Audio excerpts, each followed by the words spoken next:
Hi everyone, welcome back to my channel. మేకప్లో eye మేకప్ని చాలా ఇంపార్టెన్స్ ఇవ్వాలి. ఎందుకంటే మనల్ని ఎవరైనా చూసినప్పుడు ఫస్ట్ మనల్ని అట్రాక్ట్ చేసేది కళ్ళు. కాబట్టి మనం ఐ మేకప్కి ఎక్కువ ఇంపార్టెన్స్ ఇవ్వాలి. అలాంటి ఈ ఐ మేకప్ని ఒక ఆర్డర్లో చేసుకుంటే మన ఐస్ అనేది చాలా అట్రాక్టివ్గా కనిపిస్తాయి. మరి ఈ ఐ మేకప్ని 3 స్టెప్స్లో చేయాలి. ఈ 3 స్టెప్స్ ఏంటి అనేది మనం ఈరోజు వీడియోలో తెలుసుకుందాం. First step concealer. కన్సిలర్ ఎందుకు రాయాలంటే మన ఫేస్ స్కిన్కి ఐ స్కిన్కి చాలా డిఫరెన్స్ ఉంటుంది. ఎందుకంటే మన ఫేస్ స్కిన్ కొంచెం వైట్గా ఉండి ఐ చుట్టూ ఉండే ఏరియా స్కిన్ కొంచెం బ్లాక్గా ఉంటుంది. అంటే డార్క్ సర్కిల్స్ అని కొంతమందికి చాలా ఇబ్బంది పెడుతుంటాయి కదా, డార్క్ సర్కిల్స్ అన్ని వాళ్ళకి కూడా మన ఫేస్ స్కిన్కి ఐ స్కిన్కి చాలా డిఫరెన్స్ ఉంటుంది. కాబట్టి ఈ కన్సిలర్ యూజ్ చేసి మనం మన ఫేస్ స్కిన్కి మ్యాచ్ అయ్యేలా ఐ స్కిన్ని కన్సిలర్తో కవర్ చేసుకోవాలి.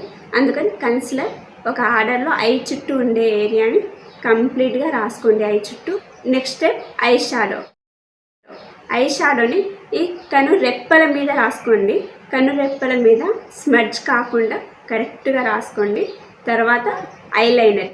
ఈ ఐలైనర్ని ఎప్పుడైనా ఒక ఆర్డర్లో కొంచెం చిన్న చిన్నగా గీతల్లాగైనా లేకపోతే పర్ఫెక్ట్గా ఐలైనర్ రాసుకోవడం వచ్చిన వాళ్ళు డైరెక్ట్గా ఒక లైన్గా అప్లై చేసుకోండి.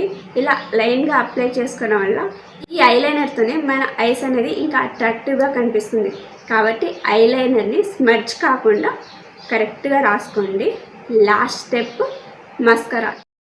ఈ మస్కరాని అప్వర్డ్ డైరెక్షన్లో రాయండి. అంటే మన కనురెప్పలకి ఇలా స్టార్టింగ్ నుంచి చివరి వరకు అప్వర్డ్ డైరెక్షన్లో రాయండి. అది కూడా 2 కోటింగ్స్ మాత్రమే, ఎక్కువ కోటింగ్స్ వద్దు. ఎక్కువ కోటింగ్స్ ఇవ్వడం వల్ల ఏమవుతుందంటే అది రాలిపోతూ ఉంటుంది. కాబట్టి 2 కోటింగ్స్ చాలు. మరి ఈ 3 ఈజీ స్టెప్స్ని ఐ మేకప్ రొటీన్లో చేర్చుకోండి. ఈ 3 స్టెప్స్ని మీరు ఐ మేకప్ చేసుకుంటే మీ ఐస్ అనేది అట్రాక్టివ్గా కనిపిస్తాయి. ఈ 3 స్టెప్స్తో ఐ మేకప్ చేసుకొని పార్టీ ఫంక్షన్స్లో మెరిసిపోండి. మరి మీకు ఈ వీడియో నచ్చితే లైక్ చేయండి, షేర్ చేయండి. మరిన్ని వీడియోస్ కోసం నా ఛానల్ని సబ్స్క్రైబ్ చేసుకోండి.